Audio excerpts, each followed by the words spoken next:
Abonnez-vous à Infidélité Tales Lab pour plus d'histoires. Commençons celui-là. Chapitre 1. La fissure parfaite. Sebastian Wilkinson avait toujours été fier de sa capacité à lire les situations avant qu'elles ne se déroulent. 12 ans dans le renseignement militaire l'avaient entraîné à voir des modèles où d'autres voyaient le chaos, à prédire des comportements avant qu'ils ne se manifestent. Cette compétence s'était bien traduite dans sa carrière civile en tant que consultant en sécurité pour les entreprises Fortune 500, où il avait bâti une réputation d'anticipation de l'espionnage d'entreprises avant que cela ne se produise.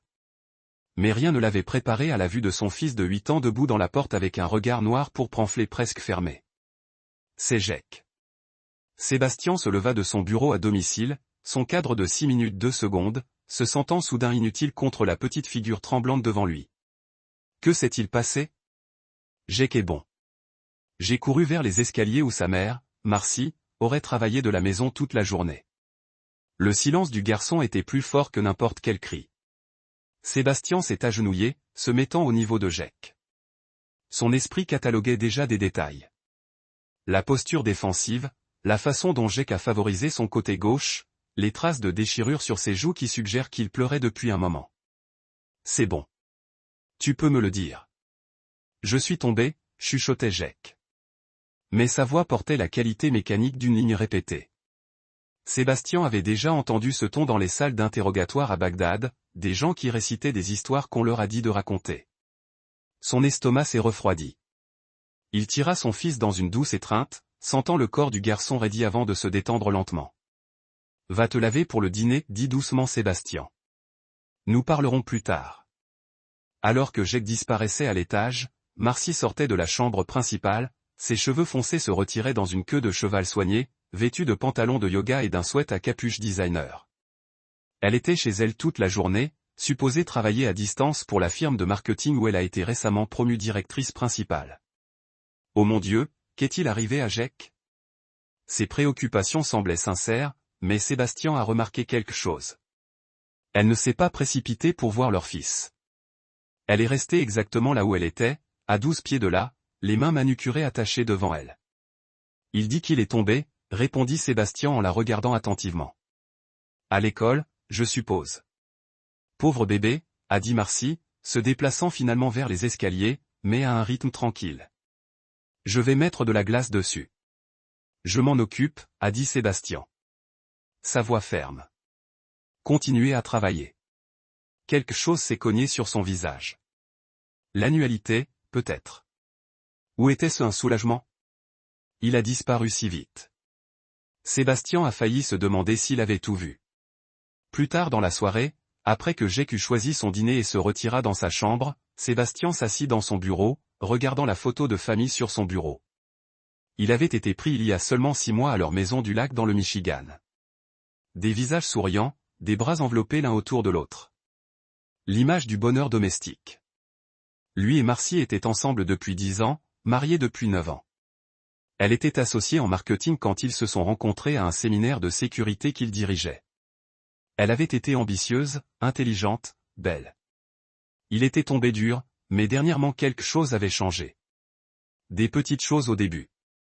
La façon dont elle avait commencé à travailler tard plus fréquemment, la nouvelle intensité de sa routine de gym, la distance subtile qui avait traîné dans leur conversation.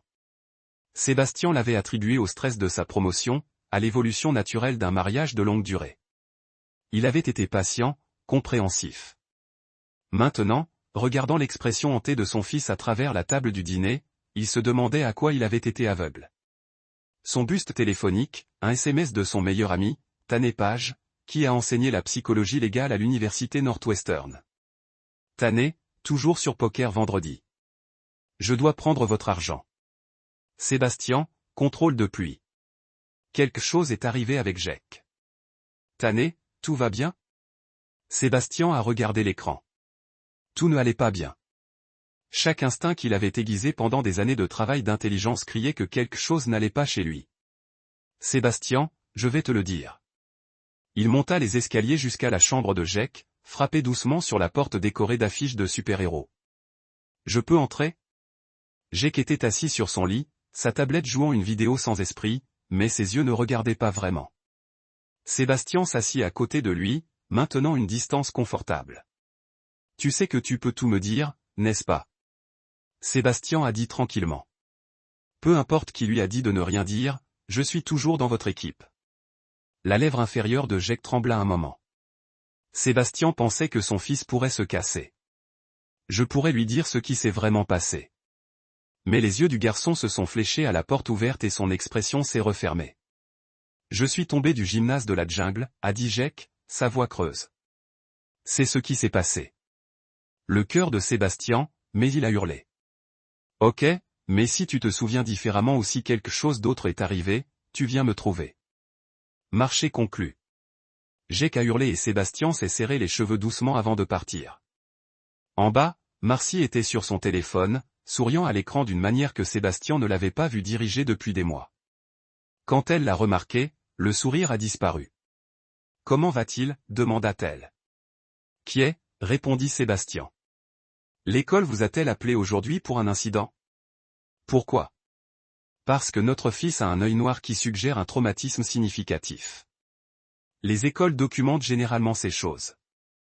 L'expression de Marcy s'est serrée. Peut-être juste avant le ramassage. Tu es paranoïaque, Seb. C'était un mot qu'elle avait utilisé plus souvent ces derniers temps. Toujours avec ce ton particulier, à moitié préoccupé, à moitié dédaigneux, comme si elle diagnostique une condition. Je vais appeler l'école demain, dit Sébastien. Vérifiez les caméras une seconde. Le visage de Marcy est devenu vide. Puis elle a ri. Les caméras, vous êtes en mode sécurité, n'est-ce pas? C'était un accident, Sébastien. Les enfants sont blessés. Ne fais pas ça pour une enquête. Mais il était trop tard. La semence a été plantée. Sébastien Wilkinson avait passé sa carrière à enquêter sur les menaces. Et pour la première fois, on a commencé à se demander si la plus grande menace avait été dans sa maison depuis le début. Chapitre 2. Les images. Sébastien est arrivé à l'école primaire. Complètement détruit quand tu avais le droit de le faire. Je ne l'ai pas fait pour toi. Je l'ai fait pour Jake. Je sais, mais je suis reconnaissant de toute façon. Elle s'est retournée pour partir, puis s'est arrêtée. Tu n'as jamais été ennuyeux, Seb. Tu étais stable, fidèle et bon. J'étais trop brisé pour voir que ces choses étaient précieuses. J'espère que Jake grandira pour être comme toi, pas comme moi. Elle est partie avant que Sébastien puisse répondre. Ce soir-là, Sébastien a appelé Jake, qui passait le week-end chez Tané avec les deux enfants de Tané. Bonjour, papa. Le visage de Jake a rempli l'écran, souriant. On va faire une bourde plus tard. Ça a l'air amusant. Mais pas trop de sucre. Très bien. Tané a déjà dit qu'on pouvait en avoir 3 chacun. Il est bien plus cool que toi. Merci, mon pote. Je t'aime aussi. Je t'aime, papa. L'expression de Jake est devenue plus sérieuse. J'ai vu maman aujourd'hui à votre conférence. Vraiment? Comment c'était? C'est bizarre, mais d'accord. Elle m'a demandé si j'avais reçu ses lettres. Vraiment? Oui. Je ne les ai pas encore tous lus. Certains sont durs. Jake s'est arrêté. Je ne suis pas prêt à lui pardonner? Jake, tu peux sentir ce que tu ressens. Il n'y a pas de calendrier correct ou mauvais pour la guérison.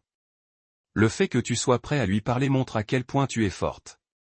J'ai appris des meilleurs, a dit Jake, en faisant écho à des mots qu'il avait entendu dire Sébastien sur son propre défunt père. Après avoir raccroché, Sébastien s'est assis dans son bureau, la même pièce où il avait découvert le complot il y a 3 ans. L'espace semblait différent maintenant. L'équipement de surveillance était pour la plupart disparu, remplacé par des photos. Jake à ses jeux de foot. Jake et Sébastien en randonnée. Jake avec sa nouvelle belle-mère pour être Janine, qui deviendrait une partie importante de leur vie. Sur son bureau encadré, était le dessin que Jake avait fait cette nuit-là. Mon père est un héros. En plus, c'était un nouvel ajout, une plaque d'une coalition nationale contre la violence familiale. Reconnaissant son travail aidant les pères à échapper à des situations de contrôle coercitif, Sébastien a ramassé les 2 articles, les étudiants. Le dessin représentait la victoire personnelle, protégeant son fils, préservant sa famille. La plaque représentait quelque chose de plus grand. Utilisant ses compétences, son expérience, sa douleur pour aider les autres à éviter le même cauchemar. Son téléphone a cassé. Janine, c'est toujours le soir du cinéma.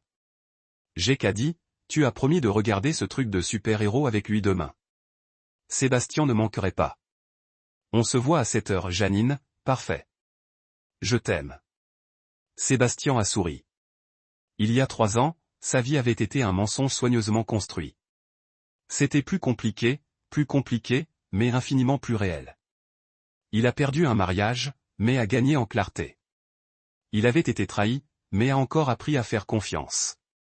Il avait été drogué et manipulé, mais a émergé plus fort.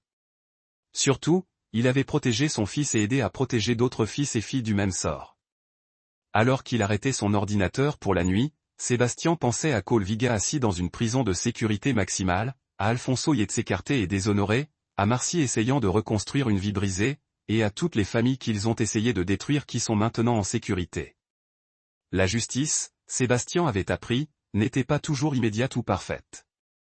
Mais lorsqu'il était poursuivi avec intelligence, patience et précision, les mêmes compétences qui l'avaient rendu bon à son travail, c'était réalisable et satisfaisant. Très satisfaisant. Et voilà. Une autre histoire prend fin. Qu'en pensez-vous? J'aimerais entendre vos réflexions dans les commentaires ci-dessous. Si vous aimez cette histoire, envisagez de rejoindre notre communauté en vous inscrivant. Cela signifie le monde pour nous. Pour plus d'histoires comme celle-ci, regardez les vidéos recommandées à l'écran, et je vous verrai. Lincoln à 7h30 le lendemain matin avant la plupart du personnel. La principale Josephine Blake était une femme sévère dans ses années 50 qui dirigeait l'école avec efficacité militaire, ce que Sébastien appréciait. Monsieur Wilkinson, elle l'a accueilli dans son bureau, son expression concernée. J'ai ton répondeur. Je suis désolé pour la blessure de Jake. J'ai vérifié avec tous les professeurs et personne n'a signalé d'incident hier. C'est ce dont j'avais peur, a dit Sébastien, s'installant dans la chaise en face de son bureau. Madame Blake, je dois voir les vidéos de sécurité d'hier après-midi. Ses sourcils se sont levés. C'est inhabituel. Puis-je demander pourquoi? Parce que mon fils est rentré avec une blessure qui suggère une force importante, et il ne me dira pas ce qui s'est passé. Quelque chose ne va pas, et je dois savoir quoi. Joséphine l'a étudié un moment, puis a hissé. Suivez-moi. Le bureau de sécurité était une petite pièce près de l'entrée principale habitée par un policier à la retraite nommé William Choix qui s'occupait des systèmes de sécurité de l'école. À la demande de Sébastien, ils ont tiré des images de l'après-midi précédent à partir de 14h30. Sébastien regardait attentivement le moniteur. Il y avait Jake sur le terrain de jeu pendant la pause finale en jouant tag avec des amis. Pas de chute, pas de combat, rien d'inhabituel. La séquence s'est poursuivie par renvoi à 15h15. Jake est parti à la ligne de retrait des parents, son visage non marqué, son œil parfaitement normal. Tu peux me montrer les caméras du parking? Sébastien a demandé, sa voix serrée. William a changé de flux. Sébastien a regardé Jake attendre dans la zone désignée.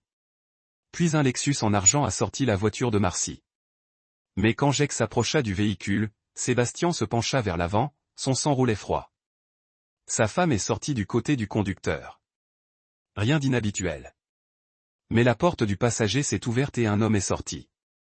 Grande, musclée, avec des cheveux foncés et un cafard. Il portait un t-shirt serré et un jean design. Sébastien a regardé Marcy dire quelque chose à Jake. Le garçon secoua la tête. Le langage corporel de Marcy a changé, est devenu agressif. Elle a attrapé le bras de Jake. Le garçon a essayé de s'éloigner. Et puis l'homme, cet étranger, avance et recule Jake en face. La vision de Sébastien a tourné. Il a vu son fils frémir, a vu Marcy geler un instant avant de tirer Jake dans le siège arrière. L'homme est revenu sur le siège passager et ils sont partis. Seigneur. William respire. Les mains de Sébastien s'emparaient du bureau si fort que ses doigts étaient blancs. J'ai besoin d'une copie de cette vidéo. Tout ça. Plusieurs sauvegardes. Monsieur Wilkinson, il faut appeler la police. Joséphine dit, son visage est pâle. C'est une agression contre un enfant. Pas encore. L'esprit de Sébastien était de courir, d'arrêter chaque technique d'interrogatoire, chaque principe stratégique qu'il avait appris. Si on appelle la police maintenant, elle sera avocate immédiatement. Et c'est ce qu'il a dit. Je dois comprendre ce qui se passe vraiment ici d'abord. Mais cet homme a frappé votre fils et je m'assurerai qu'il paie pour cela, a dit Sébastien, sa voix comme de l'acier. Mais je dois faire ça bien. Donnez-moi 48 heures. Restez calme pour l'instant, s'il vous plaît. Joséphine semblait incertaine, mais quelque chose dans l'expression de Sébastien a dû la convaincre. 48 heures? Alors j'appelle CPS moi-même. Sébastien a hurlé et a pris la clé USB avec les images. Sa main tremblait alors qu'il marchait à travers sa voiture, mais pas de peur, de rage. La pure rage froide qu'il se force à compartimenter et contrôler. Il s'est assis dans le parking et a regardé les images sur son ordinateur portable. Gel encadré sur le visage de l'homme. Puis il a ouvert sa base de données professionnelle, une collection de logiciels de reconnaissance faciale et des outils de vérification des antécédents qu'il a utilisés pour la sécurité de l'entreprise. 20 minutes plus tard, il avait un nom, Cole Viga, 34 ans, entraîneur personnel et entraîneur de vie. Plusieurs adresses au cours des 5 dernières années, et là une connexion Cole Viga avait été étiquetée dans plusieurs des messages Instagram de Marcy au cours des 3 derniers mois. Son poste d'entraîneur de fitness Sébastien avait vu mais n'avait jamais pensé à 2 fois. Il a sorti les réseaux sociaux de Cole, des photos de gym, des citations de motivation, des photos avec différentes femmes, toujours avec ce même sourire coquin. Et là, enterré dans les photos d'il y a 2 mois, Marcy et Cole à une sorte de fitness, debout trop près, sa main sur sa poitrine. Le téléphone de Sébastien a sonné. « Marcy, où es-tu » Elle a demandé, sa voix lumière. « Je croyais que tu travaillais de chez toi aujourd'hui. » Lors d'une réunion précoce, Sébastien a menti en douceur. « Comment va Jack ?»« Toujours en train de dormir. Ce type a l'air plutôt mauvais. On devrait le garder chez lui aujourd'hui. » « Bonne idée, dit Sébastien. Je rentre dans 1 heure. » Il a raccroché et s'est assis dans le parking, son esprit travaillant à travers des scénarios. Sa femme avait une liaison. C'était clair. Mais pourquoi Cole a frappé Jack? Que leur fils avait, il fait ou dit qui a provoqué cette réaction? Et puis une pensée plus sombre. Et si ce n'était pas la première fois? Sébastien a sorti son téléphone et a appelé Tané. Il est 8 heures un mercredi, Tané gémit. Ça devrait être bien. J'ai besoin de votre expertise, dit Sébastien tranquillement. Comment dirais-je si mon fils était maltraité? Quel signe devrais-je chercher? C'était une longue pause. Seb, qu'est-ce qui se passe? Tu peux venir ce soir? Quand Marcy sera à sa dernière réunion, je serai là à 8 heures. Sébastien est rentré chez lui, son esprit a déjà 3 pas en avant, en planifiant ses prochains mouvements. Il avait passé des années à anticiper les menaces, à les neutraliser avant qu'elles ne frappent. Mais c'était différent. C'était sa famille, son fils, et il brûlerait le monde pour protéger Jack. Quand il est entré dans la porte, Marcy faisait du café dans la cuisine, habillée pour le travail. « Je pensais que vous seriez à la maison plus tôt, dit-elle. TFIC était mauvais. » Sébastien s'est versé une tasse, ses mouvements décontractés, malgré la furieuse enroulement dans sa poitrine. « Où étiez-vous à 300 H hier ?» Marcy n'a même pas cligné. « Travailler ? Quoi ? Juste curieux. Tu as dit que tu travaillais chez toi. Je voulais dire que je travaillais. J'ai dû aller au bureau pour une réunion vers 14h30. Il n'est pas revenu avant presque 5 ans. Sébastien se demande combien il y en avait d'autres. Comment va Jack, demanda-t-il. Toujours endormi. Je vais le laisser se reposer. Elle a embrassé sa joue. Un geste décontracté qui se sent comme une trahison. Je dois courir. Cette présentation pour le compte Mitchell est aujourd'hui. Sébastien a regardé son départ, puis est immédiatement monté pour vérifier Jack. Son fils était éveillé, assis au lit, ne regardant rien. « Eh, mon pote, dit doucement Sébastien. Comment te sens-tu » Jack l'a regardé avec ses yeux hantés. « Papa, j'ai des ennuis. » Quoi ? Non. Pourquoi avoir des ennuis ? Parce que ce qui s'est passé. Sébastien était assis au bord du lit. Jack, dis-moi la vérité. J'en connais déjà une partie, mais je dois l'entendre de votre part. Qui t'a frappé ? Les yeux de Jack sont remplis de larmes. Maman m'a dit que si je te le disais, tu serais vraiment en colère et tu nous quitterais. Elle a dit que c'était ma faute pour l'avoir mis en colère. Le cœur de Sébastien s'est brisé et réformé plus fort. Qui est en colère? Jake Cole, l'ami de maman. Il a dit que j'étais irrespectueuse. Les mots sont tombés. Il m'a dit de l'appeler, monsieur, et j'ai dit, non, parce que ce n'est pas mon père. Et puis il m'a frappé. Maman ne l'a pas arrêté, papa. Elle vient juste de me dire de monter dans la voiture. Sébastien tira son fils dans ses bras, le tenant pendant que Jake sanglotait. Écoutez-moi très attentivement, dit-il, sa voix est stable malgré la rage qui brûle à travers lui. Aucun de cela n'est de ta faute. Pas un seul morceau. Et je n'irai nulle part. Je vais réparer ça. Je vous le promets. C'est bon. Jake chuchotait. Sébastien a souri. Et ce n'était pas un sourire gentil. Laisse-moi m'inquiéter. Concentre-toi sur l'amélioration. Après que Jake se soit enfin endormi, Sébastien est allé à son bureau et a fermé la porte. Il a repris les images de sécurité, étudié chaque cadre, chaque détail. Puis il a ouvert un nouveau fichier sur son ordinateur portable chiffré et l'a intitulé Opération Terre Brûlée. Il était temps de montrer à Marcy et Cole exactement à qui ils avaient affaire. Chapitre 3. Le complot. Tanner Page est arrivé à 8h15 ce soir-là avec un paquet de 6 bières et son attitude habituelle irrévérencieuse. Jusqu'à ce qu'il voie le visage de Sébastien. Très bien. Tu as l'air de planifier un meurtre, a dit Tanner, de poser la bière. Je devrais m'inquiéter? Oui, Sébastien a répondu. Mais pas pour moi. Il a montré la vidéo à Tanner. Tanner, normalement rapide avec un commentaire sarcastique, regardait en silence. Quand il a fini, il s'est assis et a couru sa main dans ses cheveux. Seigneur, Seb, c'est une agression directe contre une mineure. Vous appelez la police? Pas encore. Sébastien a sorti son portable parce que je pense que c'est plus grand que juste une liaison et un petit ami abusif. Au cours de l'heure suivante, Sébastien a exposé tout ce qu'il a découvert. Cole Vigan n'était pas seulement un entraîneur personnel. Il avait été impliqué dans 2 affaires suspectes de fraude d'assurance avec des partenaires précédents. Les 2 femmes avaient divorcé. Leurs ex-maris perdent d'une manière ou d'une autre des batailles de garde malgré des dossiers propres. Vous pensez que c'est un modèle? Tanner a demandé.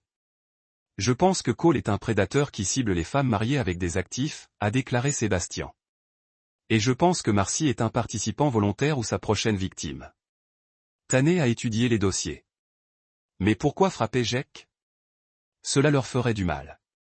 À moins que cela ne se produise, dit-il lentement. Ils essayaient de rendre Jake troublé. Un enfant avec des problèmes comportementaux agit. Il soutiendrait un récit selon lequel l'environnement domestique est instable. Et s'il pouvait te faire ressembler à l'instabilité? Puis Marcy obtient la garde, la maison, mes biens, et Cole emménage. Sébastien a sorti un autre dossier. J'ai suivi nos finances. Marcy liquide de petites sommes de nos comptes communs depuis 6 mois. Rien de suffisamment grand pour déclencher des alertes, mais ça donne environ $40 000. Tanner a sifflé. Elle planifie sa sortie, ce qui veut dire qu'elle planifie ça depuis un moment. La mâchoire de Sébastien s'est serrée. Mais il y a autre chose. Regarde ça. Il a montré à Tanner sa tasse à café, en particulier le résidu qu'il avait sauvé d'hier matin. J'ai envoyé ça à un labo privé. Les résultats préliminaires montrent des traces d'un léger sédatif. Pas assez pour m'assommer, mais assez pour me rendre brumeux. Pas concentré. Elle t'a drogué. Je crois. Je me sens mal depuis des semaines, j'ai raté des réunions, j'oublie des détails, des choses qui me ressemblent complètement. Je pensais que c'était du stress, peut-être que le début de quelque chose de pire. Mais maintenant l'expression de Sébastien s'est durcie. Maintenant, je pense qu'elle m'a assommé, me faisant paraître incompétente au travail. Tanner penché dos, traitement. Seb, c'est un complot criminel. Tu dois aller voir la police maintenant et dire quoi? Que ma femme me droguait. Ils voudront des preuves, ce qui veut dire des tests, ce qui veut dire du temps. Il est temps pour elle de détruire les preuves. Pour faire tourner ça en moi étant parano et instable. Exactement le récit qu'elle construit. Sébastien secoua la tête. Non, je dois les surpasser à leur propre jeu. C'est dingue. C'est la guerre. Les yeux de Sébastien étaient froids. Et je ne perds pas les guerres. Au cours de la semaine suivante, Sébastien est devenu un fantôme chez lui. Il prétendait boire son café, le jeter et le recharger d'une bière fraîche d'un thermos qu'il gardait dans sa voiture. Il jouait parfaitement le rôle du mari confus et légèrement erratique. Il a oublié les réunions. Il semblait distrait. Il a vu la confiance de Marcy grandir alors qu'elle échangeait des regards avec Cole pendant leur séance d'entraînement au gymnase. Parce que oui, Sébastien avait commencé à aller dans la même salle de gym, avait commencé à regarder, apprendre les modèles de Cole, ses habitudes, ses faiblesses. Cole Viga était arrogant, négligent. Il se vantait de ses conquêtes sur les médias sociaux. Il avait un caractère qui s'est évanoui quand il n'a pas réussi.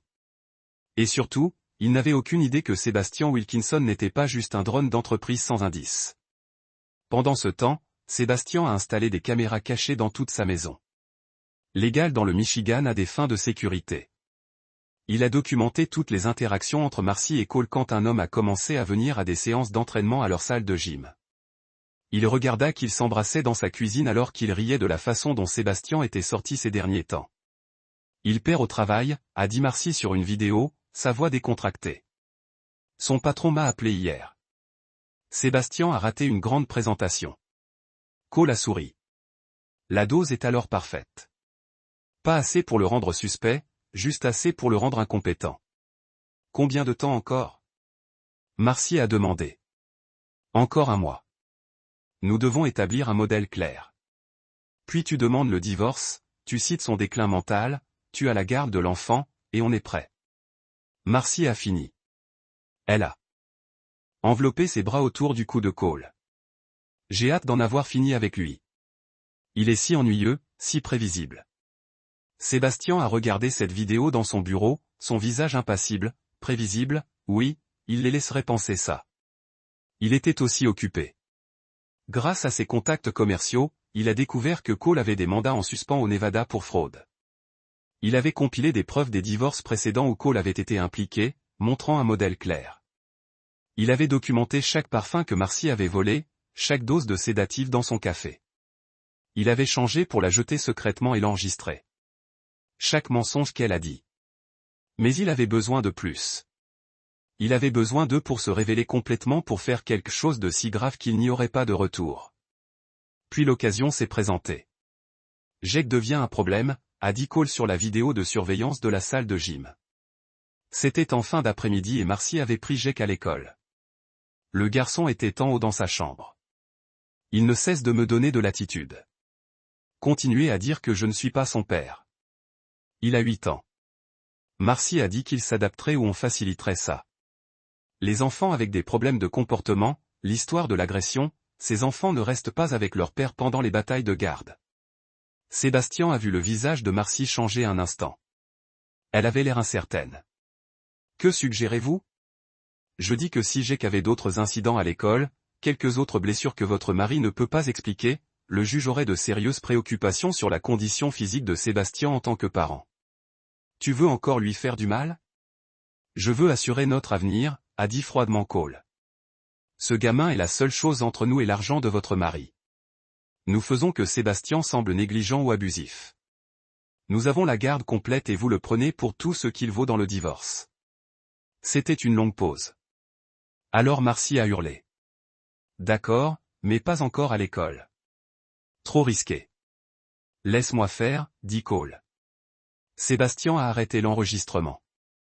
Ses mains étaient parfaitement stables lorsqu'il a pris son téléphone et appelé Bernardo Patton, le meilleur avocat de la famille à Chicago. Bernardo, c'est Sébastien Wilkinson. J'ai besoin que tu nettoies ton emploi du temps. Nous allons à la guerre. Quel genre de guerre? Sébastien sourit, froid et tranchant. Le genre où je gagne. Chapitre 4. L'installation.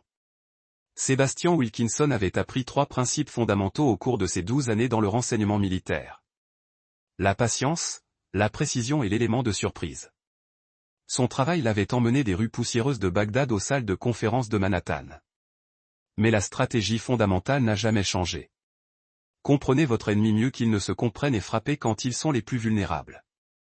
Maintenant assis en face de Bernardo Patton dans un bureau d'avocat du centre-ville de Chicago, Sébastien mettait ses principes en action. Bernardo était un homme court, compact à la fin de la cinquantaine avec des cheveux argentés et des yeux aiguisés qui ne manquaient rien. Il avait bâti sa réputation en défendant des cadres dans des prises de contrôle hostiles et des divorces. Il était cher, impitoyable, et exactement ce dont Sébastien avait besoin. « Laissez-moi m'assurer que je comprends », a dit Bernardo, en examinant le dossier que Sébastien avait fourni.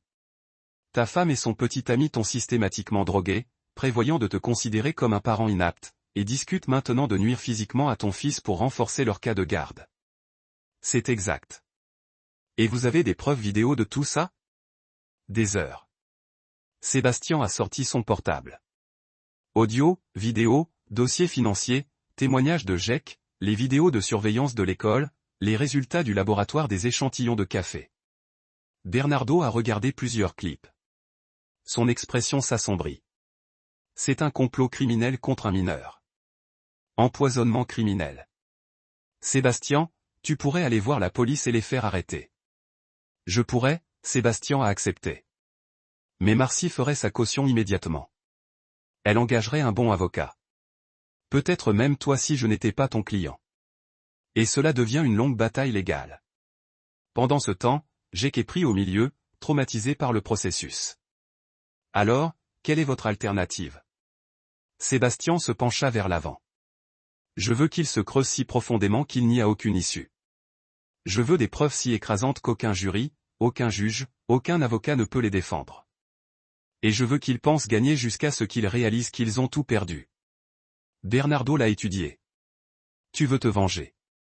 Je veux la justice. Il y a une différence. La voix de Sébastien était froide. Cole Viga l'a déjà fait. Il trouve des hommes qui réussissent avec des biens, séduit leur femme et aide l'ingénieur à divorcer là où la femme finit par tout. Puis il passe à la prochaine cible. J'ai trouvé au moins 3 autres cas. Le motif est identique. Il a sorti des fichiers sur son ordinateur portable. Tiffany Jennings a divorcé il y a 2 ans. Le mari a perdu la garde de sa fille, affirmant que la femme était devenue abusive. L'évaluateur de garde était l'ami de Cole. Cher Walton a divorcé il y a 18 mois. Une histoire similaire. Le mari a signalé un comportement étrange, des problèmes de mémoire, a été jugé instable pendant la procédure. Les 2 femmes ont fini par avoir des relations avec Cole. Les 2 relations ont pris fin dans les 6 mois suivant la fin du divorce. Et les hommes, l'un s'est suicidé, l'autre a tout perdu. Son travail, sa réputation, sa relation avec son enfant. La mâchoire de Sébastien s'est serrée. Je ne serai pas la victime numéro 4. Et je vais m'assurer que Cole ne fait jamais ça à personne d'autre. Bernardo a été calme pendant un long moment. Que voulez-vous de moi? Préparez le dossier de divorce, mais ne le soumettez pas encore. Préparez les papiers de garde d'urgence et trouvez-moi chaque morceau de précédent légal pour complot criminel dans des situations domestiques. Lorsque nous bougeons, il doit être rapide et absolu. Vous parlez d'une grève coordonnée, légale, criminelle, sociale. Exactement. Sébastien a fait une chronologie. Cole et Marcy pensent qu'ils ont encore un mois avant de partir. Je vais leur donner 2 semaines. 2 semaines où je semble me détériorer encore plus, où ils deviennent trop confiants, où ils font des erreurs. Et puis je leur rappelle ce qui se passe quand vous sous-estimez votre adversaire. Ce soir-là, Sébastien est rentré chez lui pour retrouver Marcy dans la cuisine avec Cole. Il ne se cachait plus. Oh, Seb, Marcy a dit, son ton brillant est faux. Cole est passé déposer quelques plans de repas. Tu te souviens de Cole, mon entraîneur? Bien sûr, Sébastien a dit, rendant sa voix légèrement lugubre. Il avait pratiqué l'acte, confus, brumeux, légèrement instable. Ravi de te voir. Cole a souri. Toi aussi, mon pote. Comment va le travail? C'est bon. Occupé. Sébastien a ouvert le réfrigérateur, frémissant avec des objets. Quelqu'un a vu ma protéine? J'en ai fait une ce matin. Marcy a échangé un regard avec Cole. Chérie, on n'a pas fait de bruit ce matin. Tu te souviens? Vous avez dit que vous n'aviez pas faim. Oui. Sébastien a froncé, touchant son temple. Mon Dieu, je suis vraiment en dehors de ça ces derniers temps. Tu devrais peut-être voir un médecin, a suggéré Cole, sa voix dégoulinant avec une fausse inquiétude. Ça pourrait être sérieux. Le stress peut faire des choses folles à votre esprit. Peut-être. Sébastien s'est serré vers les escaliers. Je vais m'allonger. Bonne idée. Marcy l'a appelé de sa caméra cachée dans son bureau. Sébastien a regardé Marcy et Cole immédiatement commencé à rire. C'est plus facile que je ne le pensais. Cole a dit. Il est complètement en dehors de ça. La dose est parfaite. Marcy a répondu. Une autre semaine et je pense que nous pouvons commencer la prochaine phase avec un enfant. Avec un enfant. L'expression de Marcy s'est durcie. Nous devons aller plus vite. Le patron de Sébastien a appelé aujourd'hui. Ils sont assez inquiets pour le forcer à prendre un congé médical qui pourrait en fait nous aider. Ça montre qu'il est instable pour la garde. Cole a souri. Tu es génial. Tu le sais. J'ai appris des meilleurs. Elle l'a embrassé. Combien de temps on attend après le divorce pour se marier? 6 mois. Assez longtemps pour qu'il ne semble pas suspect. Assez court pour commencer la prochaine cible. La prochaine cible? Cole m'a lâché. C'est ce que je fais. J'ai vu un PDG de technologie à San Francisco. Divorcé une fois déjà, 2 enfants, net valant environ 20 millions. Le visage de Marcy est devenu pâle. Qu'est-ce que tu dis? Je dis que ça a été amusant, mais c'est les affaires. Vous avez votre règlement de divorce, j'ai ma part, et nous passons à autre chose. Mais je croyais que tu pensais que j'étais amoureux de toi. Cole a ri. Marcy, tu es belle et utile, mais il s'agit d'argent. Il a toujours été question d'argent. Sébastien a vu le monde de Marcy s'effondrer visiblement.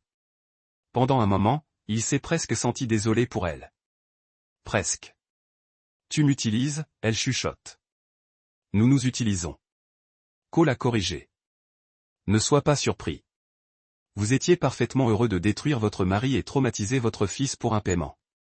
Je suis juste honnête sur mes motivations. La conversation s'est poursuivie, mais Sébastien en avait assez vu. Il a pris son téléphone et envoyé un SMS à Tané. Tu dois faire quelque chose pour moi. Il est temps de commencer la phase 2. Chapitre 5, l'infiltration. Tané est arrivé au bureau de Sébastien le lendemain matin.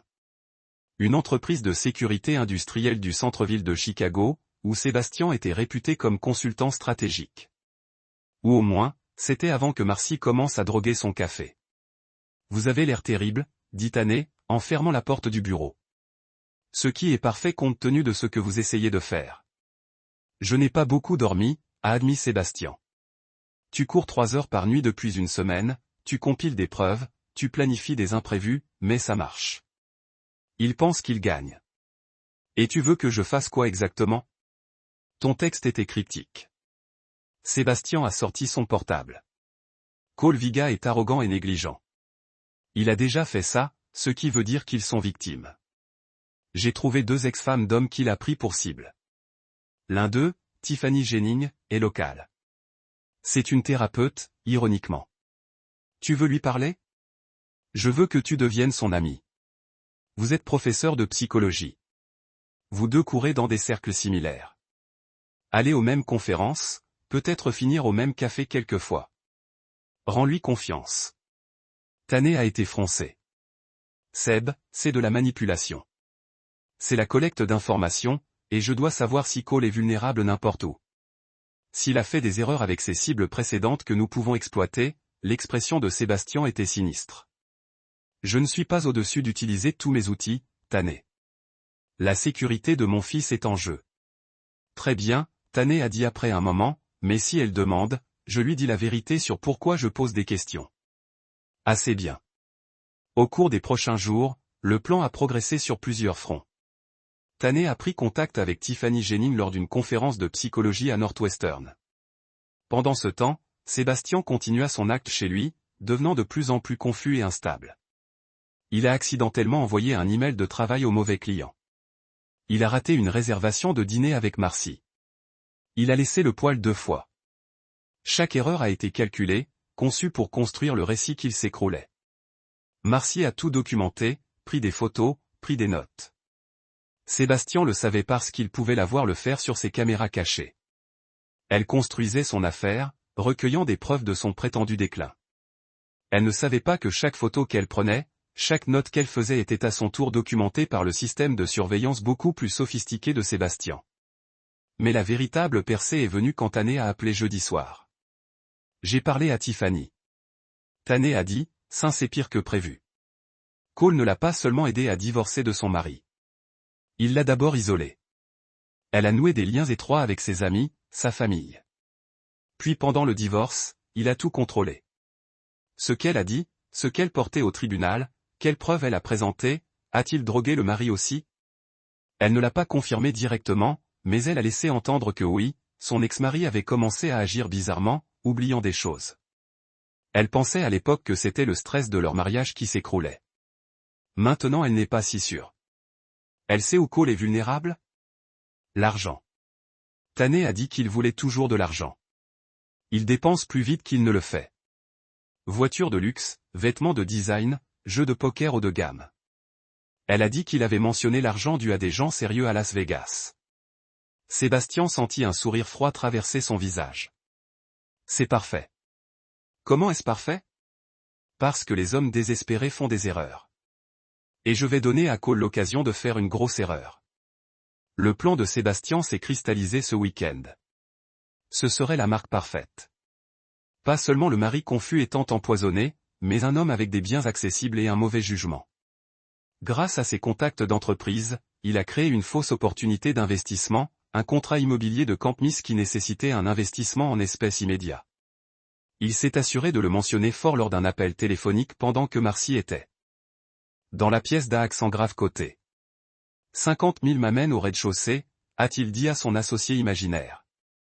Et tout est en liquide pour éviter la paperasserie SEC. Je peux le retirer de mes comptes privés demain. Il a raccroché et a fait semblant de ne pas remarquer Marcy debout dans la porte. Un gros investissement? Elle l'a demandé de façon occasionnelle. Juste un truc d'immobilier, dit Sébastien, en agitant. Probablement rien. Mais au cours des prochains jours, il s'est assuré de laisser des documents sur l'investissement autour, les relevés bancaires montrant des actifs liquides, des informations sur la propriété supposée, et ensuite le morceau de résistance. Il a mentionné qu'il gardait les 50 000 $ en espèces dans sa maison parce que la banque posait trop de questions. Il savait que Cole prendrait l'appât. Des hommes comme Cole ne pouvaient pas résister à l'argent facile. Ce que Cole ne savait pas, c'était que Sébastien avait installé un capteur de pression dans le coffre-fort, des caméras activées dans son bureau, et qu'il remplissait le coffre-fort de factures marquées qui pouvaient être tracées. Quand Cole a inévitablement essayé de voler l'argent, Sébastien aurait tout ce dont il avait besoin, cassant et entrant, vol, et le clou final dans l'affaire de conspiration. Mais Cole l'a surpris. Au lieu de le briser lui-même, Cole a convaincu Marcy de voler l'argent. Sébastien a regardé les images de sa caméra de bureau alors que Marcy, sa femme de 9 ans, est entrée dans son bureau de maison mardi après-midi. Elle connaissait la combinaison de son coffre. Il l'avait donnée il y a des années, quand la confiance existait encore entre eux. Elle a ouvert le coffre, sorti les 50 000 $ et l'a placé dans son sac de gym. Puis elle a fait quelque chose que Sébastien ne s'attendait pas. Elle s'arrêta, regarda l'argent, et commença à pleurer. « Je suis désolée », chuchotait-elle dans la chambre vide. « Je suis désolée. » Pendant un moment, en regardant depuis sa voiture, Sébastien a senti quelque chose. Regret, peut-être, ou tristesse pour ce qu'ils avaient été. Mais il se souvient de l'œil noir de Jake. Son fils a dit, maman ne l'a pas arrêté. Et le sentiment a disparu. Il a appelé Bernardo. Elle a pris l'argent, dit Sébastien. C'est un vol d'un conjoint, qui en Illinois est un crime si c'est plus de 10 000. Bernardo a fini. Tu veux appeler la police maintenant? Pas encore. Je veux voir où elle l'emmène. J'ai des traceurs GPS dans les factures. Tu joues à un jeu dangereux, Sébastien. Je joue le seul jeu que je sais gagner. Chapitre 6. Le piège. Le tracker GPS a conduit Marcy directement à l'appartement de Cole, une grande hauteur de luxe dans River North qui était bien au-delà des moyens d'un entraîneur personnel. Sébastien a regardé de sa voiture quand elle est entrée dans l'immeuble avec le sac de gym plein d'argent. Son téléphone bourdonnait. Un texte de Tanné. Tiffany dit que Cole a un partenaire, quelqu'un qui l'aide à identifier les cibles, à mettre en place les plans. Elle ne l'a jamais rencontré mais a entendu des appels téléphoniques. Sébastien a regardé le message. Un partenaire qui a changé les choses. Il a appelé Bernardo. Nous pourrions avoir une plus grande conspiration ici. Pouvez-vous enregistrer quelqu'un avec qui Cole fait des affaires? Société de coquillage, partenariats commerciaux, n'importe quoi. Je l'aurai demain matin. Sébastien a passé les 2 heures suivantes à regarder le bâtiment de Cole. Enfin, vers 19 heures, Marcy est apparue comme secouée. Elle rentra chez elle en quelques jours et Sébastien suivit à distance. Quand il est rentré 20 minutes plus tard, Marcy était dans la cuisine à ne rien regarder. Et, dit Sébastien, en maintenant son mari confus. Tout va bien? Elle a sauté. Tu m'as fait peur. Désolé, longue journée. Il s'est brouillé avec ses clés, les a laissées tomber. Le travail me tue. Je jure que je ne me souviens pas de la moitié de ce que je suis censé faire. Marcy le regardait avec une expression qu'il ne pouvait pas lire. Seb, je peux te demander quelque chose? Bien sûr. Tu m'aimes toujours? La question l'a pris au dépourvu. Pendant un moment, le masque a glissé et quelque chose de mal a dû se montrer sur son visage parce que l'expression de Marcy s'est effondrée. Désolé, elle a chuchoté. Je suis désolé. Je ne sais pas comment j'ai pu aller si loin. Je ne sais pas de quoi je parle, Marcy? Elle secoua la tête. Rien. Je suis juste fatigué. Longue journée. Elle est montée, laissant Sébastien dans la cuisine. Il la regardait partir, son esprit courait. Elle avait la seconde? Il a vérifié ses caméras cachées. Dans leur chambre, Marcy était au téléphone avec Cole. Je ne peux plus faire ça. Elle disait ça avec Jake, le drogué Seb. C'est trop loin. Nous devons arrêter. La voix de Cole est venue à travers minuscule mais clair. Nous sommes trop profonds maintenant, Marcy. Vous avez déjà volé l'argent. Vous êtes complice. Alors je le rendrai. Et dire quoi? Désolé, chérie. J'ai volé 50 000 $, mais j'ai changé d'avis. Tu crois qu'il te pardonnera? Je ne sais pas. Peut-être pas. Et même s'il l'a fait, je ne le ferai pas. La voix de Cole a refroidi. Tu es avec moi jusqu'au bout. Voilà ce qui va se passer demain. Vous allez demander le divorce. Affirme Sébastien a été violente et instable. Vous allez utiliser les preuves que nous avons construites et vous allez obtenir cette garde et règlement. Et si vous essayez de reculer maintenant, je m'assurerai que tout le monde sache que vous droguez votre mari depuis des mois. Vous me menacez. Je nous protège tous les deux. Maintenant, poussez une colonne vertébrale et terminez ça. Sébastien a écouté sa femme pleurer après que Cole ait raccroché. Une partie de lui, une très petite partie, ressentait de la sympathie. Elle avait été manipulée, utilisée par un prédateur professionnel, mais elle avait aussi fait des choix. Elle avait choisi de blesser Jake. Elle avait choisi d'empoisonner Sébastien. Elle avait choisi l'argent plutôt que sa famille. Et maintenant elle devrait faire face aux conséquences. Le lendemain matin, Sébastien a reçu les dossiers de Bernardo. L'associé de Cole était un avocat nommé Alfonso Yates, spécialisé dans les affaires de garde. Sébastien a constaté qu'Alfonso avait été l'évaluateur de la garde dans les 2 régimes précédents de divorce de Cole. C'est lui qui a dépeint les maris comme instables, qui avait recommandé au maire d'avoir la garde complète. C'était une bonne installation. Cole a séduit la femme, créé des preuves de l'instabilité du mari, et Alfonso a fourni le timbre officiel d'approbation qui a rendu tout cela légitime. Nous les avons, a dit Sébastien à Bernardo. Tous les 3. Conspiration, fraude, extorsion. La police doit être impliquée maintenant, Bernardo a insisté. C'est au-delà du tribunal civil. Je sais, mais je veux encore une chose. L'expression de Sébastien s'est durcie. Je les veux tous dans une pièce. Ensemble. Je veux les regarder dans les yeux quand leur monde s'écroule. Du calme. Laisse-moi faire. Sébastien a passé l'après-midi à préparer la dernière pièce. Il a envoyé un courriel d'un compte fictif à Cole prétendant être un riche potentiel Marc, un divorce ou à la recherche d'entraînement personnel discret et de coaching de vie.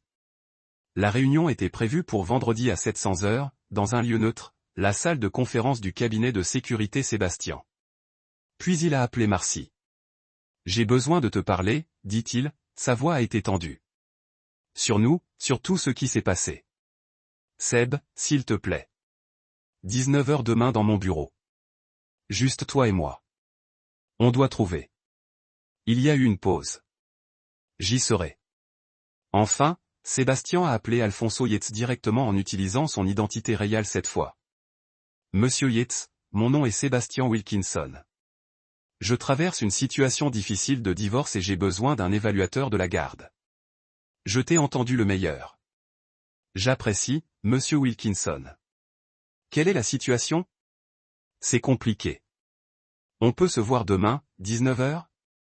Je suis heureux de payer pour votre temps. Normalement, je réserve des semaines à l'avance, mais il se trouve que j'ai une ouverture. Où est ton bureau? Sébastien lui a donné l'adresse et a raccroché. Toutes les pièces étaient en place. Vendredi à 19h, Cole, Marcy et Alfonso se rendaient tous dans la salle de conférence en attendant 3 réunions différentes. Ce qu'ils découvriraient à la place était Sébastien Wilkinson, pleinement alerte et en contrôle avec les policiers, les avocats, et assez de preuves pour les enterrer tous. Mais d'abord, il devait préparer Jake. Ce soir-là, Sébastien s'est assis avec son fils dans la chambre de Jake. On peut parler? Jake a regardé de sa tablette. Son œil noir s'était tombé jusqu'à un vert jaune, mais la fatigue de son expression n'avait pas diminué. J'ai des ennuis? Jake a demandé tranquillement. Non, jamais. Sébastien a rapproché son fils. Jake, je veux que tu saches que les choses vont bientôt changer. De grands changements. Et une partie peut être effrayante ou confuse. Tu divorces avec maman? Les enfants étaient tellement plus intelligents que les adultes. Je leur ai donné du crédit. Oui. À cause de Cole, à cause de beaucoup de choses, mais surtout parce que ta mère et moi n'étions pas qui nous pensions être. Et parfois les gens font de mauvais choix qui blessent les gens qu'ils aiment. Jake était calme un moment. Est-ce que je te verrai encore? Tous les jours, Sébastien l'avait promis. Je n'irai nulle part. Tu es coincé avec moi, gamin. Un petit sourire a traversé le visage de Jake. Peux je te demande quelque chose, papa?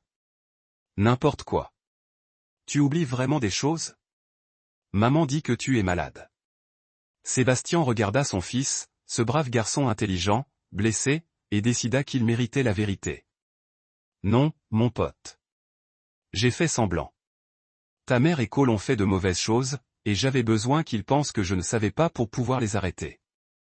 Les yeux de Jake se sont élargis, comme un espion. Exactement comme un espion. Sébastien a étouffé ses cheveux, mais la mission est presque terminée. Et après-demain, tout sera différent. Mieux vaut différent. Beaucoup mieux. Chapitre 7. La convergence. Vendredi soir est arrivé avec le genre d'air d'automne qui a fait Chicago se sentir vivant. Sébastien se tenait dans la salle de conférence de Wilkinson, entouré des outils de son ancien métier, des moniteurs de surveillance, du matériel de communication sécurisé et des murs bordés de félicitations de son service militaire qui lui rappelaient qui il était vraiment. Pas le mari confus, drogué Marcy pensait qu'elle s'était mariée, mais un stratège qui avait planifié des opérations en territoire hostile et survécu.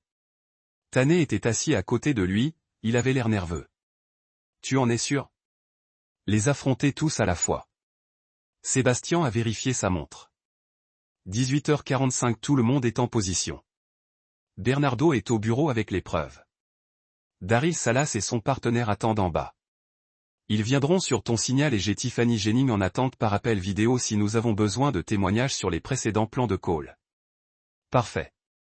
À 18h55 exactement, Marcy est arrivée.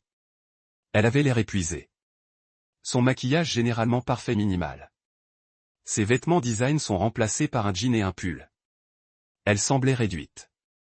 Seb est entré dans la salle de conférence avec hésitation. Je n'étais pas sûr que tu sois ici. Pourquoi je ne le serais pas? Parce qu'elle s'est enfuie, voyant quelque chose dans sa posture, son expression. Vous semblez différent. La voix de Sébastien était froide et claire. Pas de boue, pas de confusion. Peut-être je suis enfin réveillé. Le visage de Marcy est devenu pâle.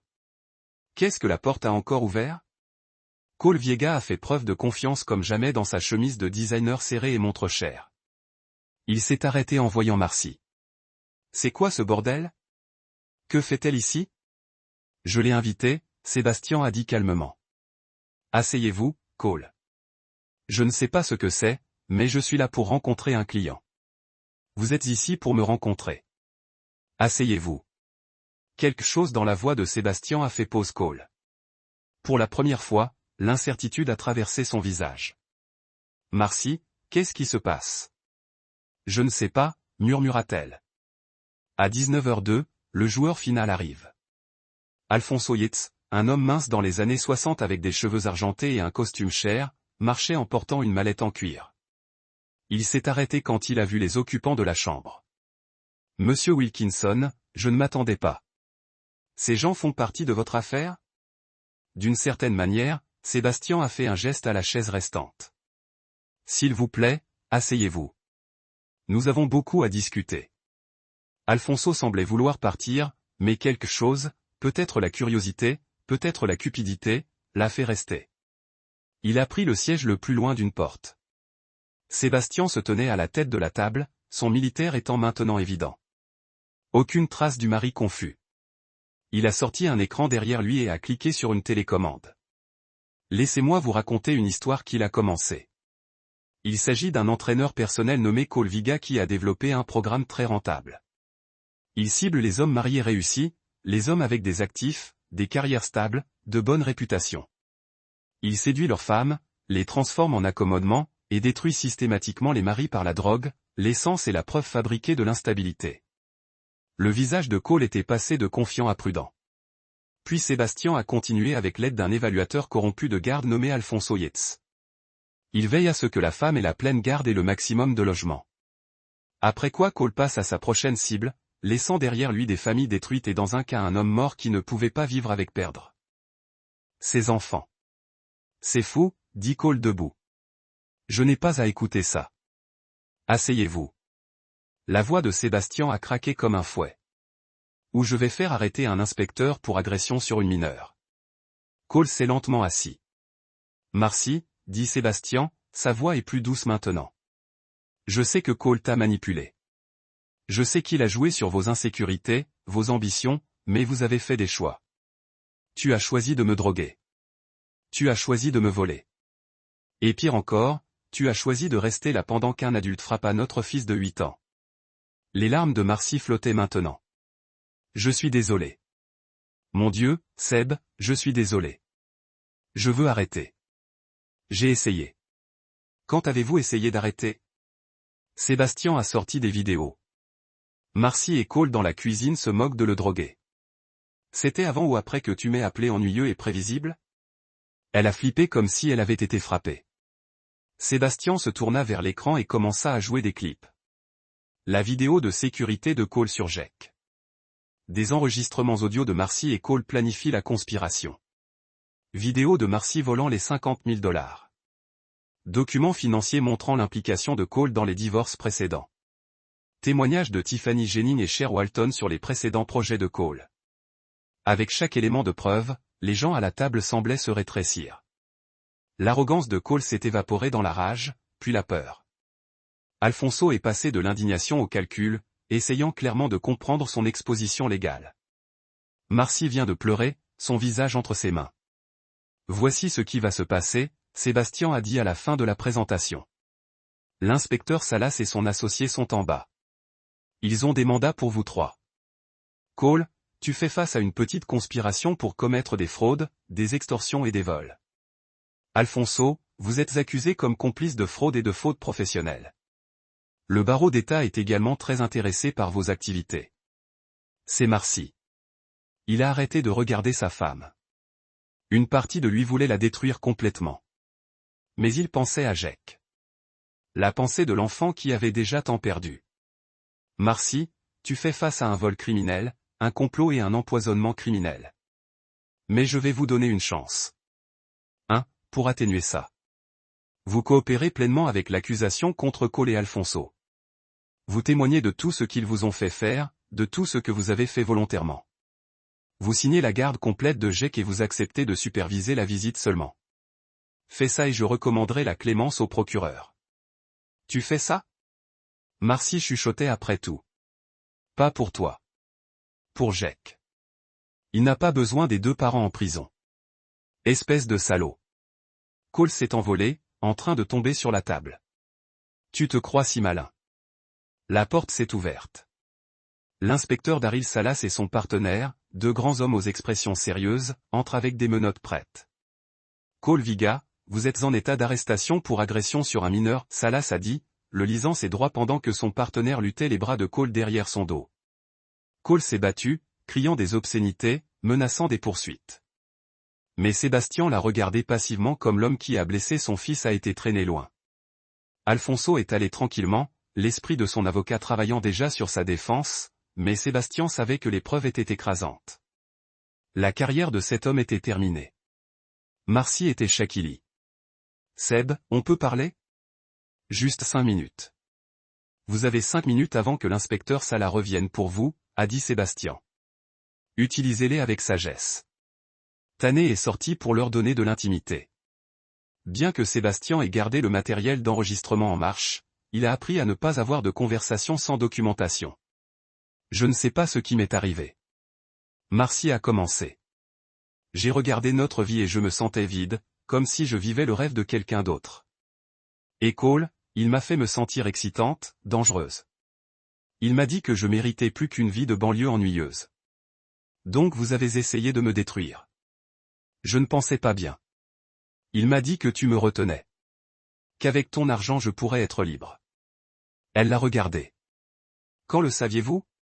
Quand Jake est rentré avec un œil noir et n'en a pas parlé. Je savais que quelque chose n'allait pas. Et vous avez enquêté. Je suis bon pour enquêter. Tu es doué pour beaucoup de choses que j'ai prises pour acquises. Marcy a essuyé ses yeux. Pour ce que ça vaut, j'aime Jake. Je n'ai jamais voulu le blesser, mais tu l'as fait. Tu es resté là et tu as laissé Cole frapper notre fils. Je sais. Je sais. Elle pleurait maintenant. J'étais si profond que je ne pouvais pas voir de sortie. Et quand j'ai enfin réalisé ce que Cole était vraiment, ce qu'il faisait vraiment, il était trop tard. Sébastien lui a remis un mouchoir. Son expression est illisible. Vous avez le choix maintenant. Tu peux aller au procès, traîner ça pendant des années, faire témoigner Jake de ce que tu as fait, ou tu peux prendre des responsabilités, coopérer avec le procureur, et peut-être sauver une sorte de relation avec ton fils quand tu sortiras. Je vais coopérer, elle a dit immédiatement. Tout ce dont tu as besoin. Dites à Jake que je suis désolé. Dis-lui que je l'aime. Dis-lui toi-même quand tu l'auras mérité. L'inspecteur Salas est revenu avec son partenaire. Madame Wilkinson, venez avec nous. Marcy s'est arrêtée en regardant Sébastien une dernière fois. Tu n'as jamais été ennuyeux, Seb. J'étais trop stupide pour le voir. Puis elle était partie et Sébastien était seul dans la salle de conférence. Chapitre 8. Le témoignage. Les 3 semaines suivantes ont été un flou des procédures judiciaires, la présentation de preuves, et l'attention des médias. Le cas de l'entraîneur personnel qui a orchestré de multiples fraudes au divorce est devenu un scandale local, puis une histoire nationale. Des fourgonnettes de presse garées devant la maison de Sébastien. Les journalistes ont appelé à toute heure. À travers tout cela, Sébastien est resté concentré sur 2 choses, protéger Jake et assurer la justice. Tané avait emménagé temporairement pour aider Jake. Emmenant le garçon à l'école et aux activités pendant que Sébastien s'occupait des avocats et de la police. Jake voyait un psychologue pour enfants, le docteur Esperanza Ferguson, spécialisé dans les traumatismes. Lentement, le garçon commençait à guérir, bien qu'il ait encore eu des cauchemars. Il est remarquablement résistant, a déclaré le docteur Ferguson à Sébastien après une séance. Tu as tout bien fait, tu as été honnête avec lui, tu l'as fait se sentir en sécurité, tu n'as jamais mal parlé de sa mère malgré toutes les raisons. Il doit former ses propres opinions sur Marcy, dit Sébastien. Pas seulement accepter le mien. C'est très mature de ta part. C'est très difficile pour moi, Sébastien a corrigé. Mais c'est le meilleur pour Jake. Les audiences préliminaires ont commencé en novembre. Marcy, fidèle à sa parole, a pleinement coopéré avec l'accusation. Elle a témoigné au sujet de la manipulation de Cole, de la drogue, de la fraude financière. Elle a cassé plusieurs fois en décrivant le jour où Cole a frappé Jake. J'aurais dû l'arrêter, dit-elle à la barre, sa voix à peine audible. J'aurais dû protéger mon fils. Au lieu de ça, je me suis dit que c'était juste une fois que ça n'arriverait plus. Mais je savais. Je savais que Cole était dangereux, et je l'ai laissé approcher de mon enfant de toute façon. Son témoignage était dévastateur. La salle d'audience était silencieuse, sauf pour ses sobs. La défense de Cole a essayé de la peindre comme une femme méprisée qui mentait pour la clémence, mais les preuves que Sébastien avait compilées. Audio, vidéo, dossiers financiers ont détruit ce récit. Les précédents projets de Cole sont apparus avec Tiffany Jennings et Cher Walton témoignant tous deux d'expériences similaires. Il m'a dit que mon mari me retenait. Tiffany a dit que je mérite mieux. Il m'a fait me sentir spécial, puis m'a rendu comme quelqu'un que je ne reconnaissais pas. Quand j'ai réalisé ce qu'il voulait vraiment, j'avais tout perdu. Alfonso Yates a essayé de prétendre qu'il avait été dupé par Cole, qu'il ne savait pas pour la drogue ou la fraude systématique. Mais ses propres emails l'ont trahi. Communication avec Cole pour discuter des notes et des pourcentages de partage. À la mi-décembre, c'était fini. Cole Viga a été condamné à 15 ans pour agression contre un mineur, complot pour fraude, extorsion et multiples chefs de vol. Alfonso Yates a reçu 10 ans et a été radié. Marcy, en échange de sa collaboration et de son témoignage, a reçu 5 ans avec possibilité de libération conditionnelle après 3 ans pour bonne conduite. Sébastien s'est assis dans la salle d'audience et n'a rien ressenti pendant que les phrases étaient lues. Pas de satisfaction, pas de colère, juste un soulagement profond, épuisé qu'il était fini. Après la sentence, Bernardo l'a écarté. Vous l'avez fait, a dit l'avocat. La victoire complète. Garde, bien, justice, tout ce que tu voulais. Pas tout, répondit Sébastien. Jake a perdu sa mère. Ce n'est pas une victoire. Elle a fait ses choix. Oui, mais c'est lui qui les paie.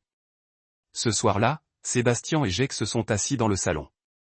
Tané avait finalement déménagé dans son propre appartement et ce n'était que les deux. Papa?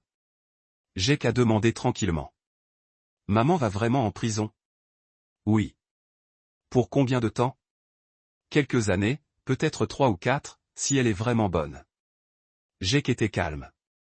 Tu l'aimes toujours? Sébastien a réfléchi à la façon de répondre. Le plus facile serait de dire non, de la condamner complètement. Mais Jake méritait l'honnêteté. J'aime qui elle était, a dit Sébastien avec soin. La femme que j'ai épousée, la mère qui est restée debout toute la nuit quand vous avez eu la grippe, qui vous a appris à faire du vélo. Cette femme que j'aime toujours. Mais la personne qu'elle est devenue, les choix qu'elle a faits, ce que je ne peux pardonner.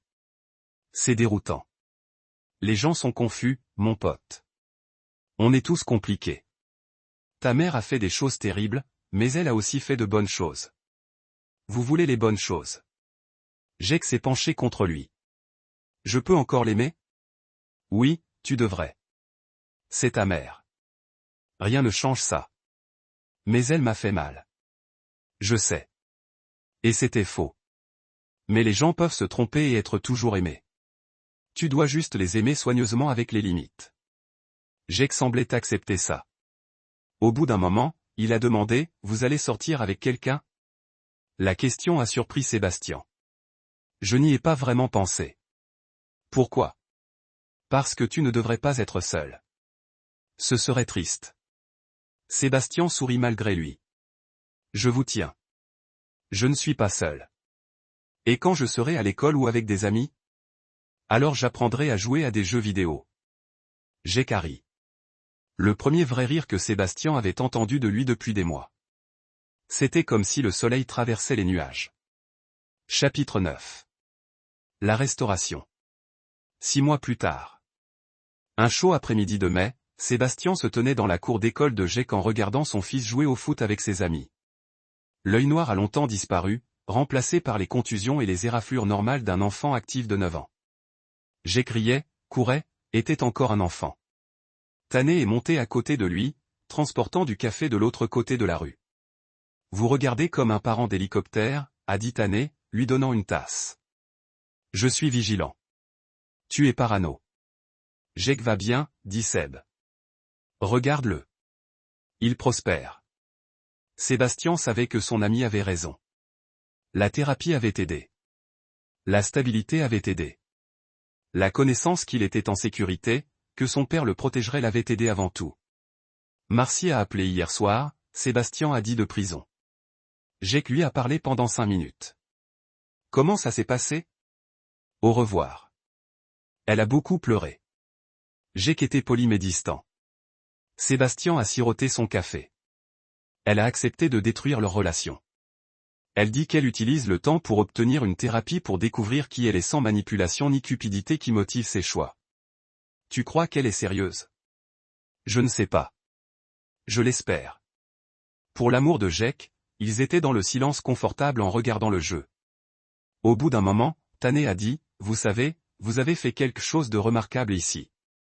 Tu aurais pu aller à la police dès le début, les laisser gérer, mais tu as construit une valise hermétique, protéger Jake du plus grand nombre de traumatismes possibles, et assurer que Cole ne fera jamais ça à une autre famille. » Cole et Alfonso tous les deux, Sébastien a dit, « Cependant, j'ai entendu que Cole a eu un temps difficile en prison. Apparemment, les hommes qui violent des enfants ne sont pas populaires auprès des autres détenus. » Karma est un oui. Oui. Jake a marqué un but et a immédiatement regardé pour voir si Sébastien avait regardé. Sébastien lui a donné un pouce enthousiaste et Jake a téléporté. Et toi? Tanné a demandé, vous sortez déjà?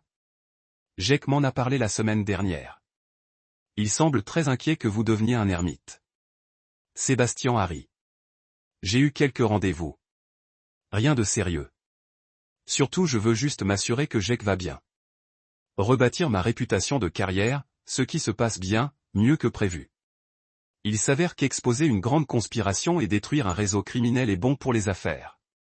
J'ai eu 3 entreprises de Fortune 500 à se renseigner sur la sécurité. Le héros militaire devenu consultant en sécurité expose l'obscurité dans sa propre maison, Tanné dit d'une voix dramatique. C'est comme un film. C'est comme un cauchemar, Sébastien a corrigé. Mais nous avons survécu. Ce soir-là, Sébastien a fait le dîner préféré de Jake. Pizza maison avec du pepperoni supplémentaire. Ils ont mangé ensemble à la table de la cuisine, en parlant de la journée de Jake, de son prochain voyage de camping avec sa troupe de scouts, de ses projets pour l'été.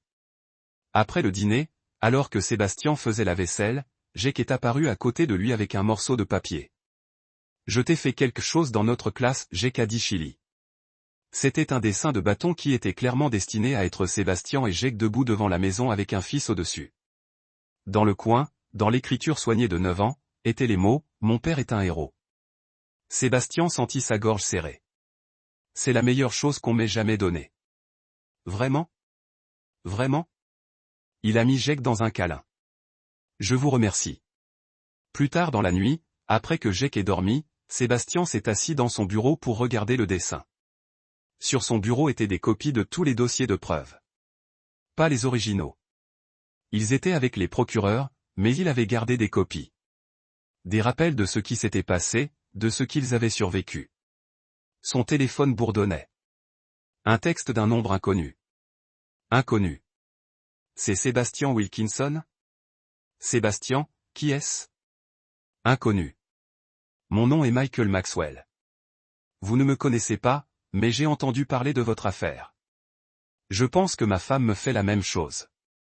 Elle est un entraîneur personnel, et je me sens brumeuse, en oubliant des choses. On peut parler? Sébastien a regardé le message. Il a pensé à l'ignorer, à mettre ce chapitre de sa vie derrière lui complètement. Il avait fait sa part. Il avait protégé son fils, obtenu justice, exposé le complot. Mais il a pensé à l'autre homme qui avait vécu ça, celui qui s'était suicidé plutôt que de perdre ses enfants. Il a pensé à combien il était proche de manquer les signes, de devenir une autre victime. Sébastien, retrouve-moi demain dans mon bureau. 14 heures apporter la documentation de tout suspect, les dossiers financiers, les courriels, les comportements étranges. Ne dites pas à votre femme que vous venez. Michael, merci. Dieu, merci. Je croyais que je devenais folle. Sébastien, tu n'es pas fou et tu n'es pas seul. À demain. Sébastien a posé son téléphone et a regardé de nouveau le dessin de Jake. Mon père est un héros. Peut-être. Ou peut-être qu'il n'était qu'un père qui aimait son fils assez pour se battre quand la lutte comptait. De toute façon, il avait gagné la bataille qui comptait. Celui pour l'avenir de sa famille. Et si cette bataille lui avait appris quelque chose, c'est que le mal a prospéré quand de bons hommes n'ont rien fait. Cole était en prison, mais Sébastien savait qu'il y en avait d'autres comme lui dehors, priant sur les familles, détruisant des vies. S'il pouvait aider à arrêter encore un, s'il pouvait épargner un autre père l'agonie qu'il avait endurée, alors le cauchemar qu'il avait survécu aurait un sens au-delà de sa propre survie familiale. Sebastian Wilkinson a fermé son ordinateur, éteint son éclairage de bureau, et est monté vérifier Jake une fois de plus. Son fils dormait paisiblement, en toute sécurité dans une maison où il était aimé et protégé. Tout le reste, la vengeance, la justice, la destruction systématique de ses ennemis, tout cela avait été pour cela. Un enfant dormant sans crainte, un futur restauré, une famille sauvée, et que Sébastien pensait être la plus vraie victoire de tous. La fin. Épilogue. 3 ans plus tard, Sebastian Wilkinson était sur le podium d'une conférence sur l'application des lois à Washington DC, s'adressant à une salle pleine d'inspecteurs, de juges des tribunaux de la famille et de défenseurs des victimes.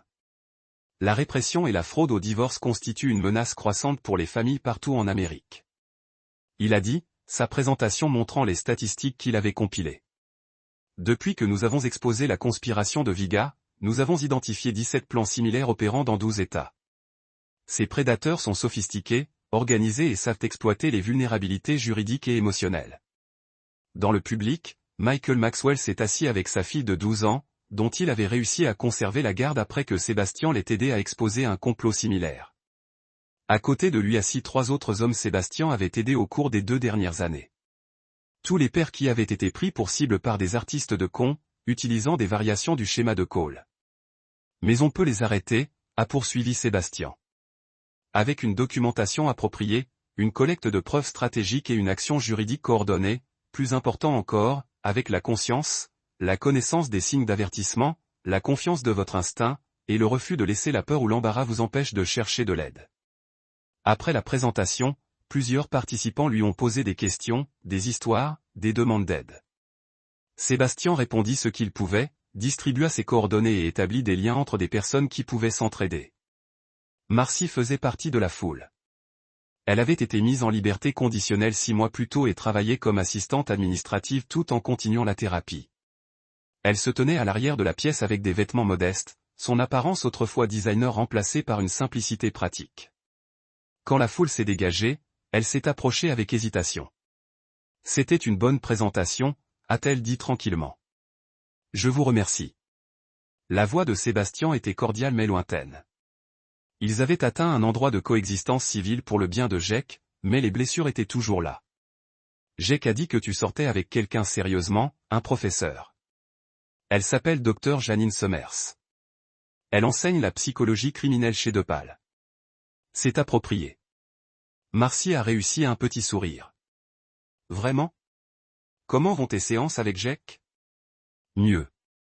Lentement mieux. Il me parle plus, mais il y a encore beaucoup de mal. Elle a regardé en bas. Je lui écris des lettres. Tout ce que j'aurais aimé dire.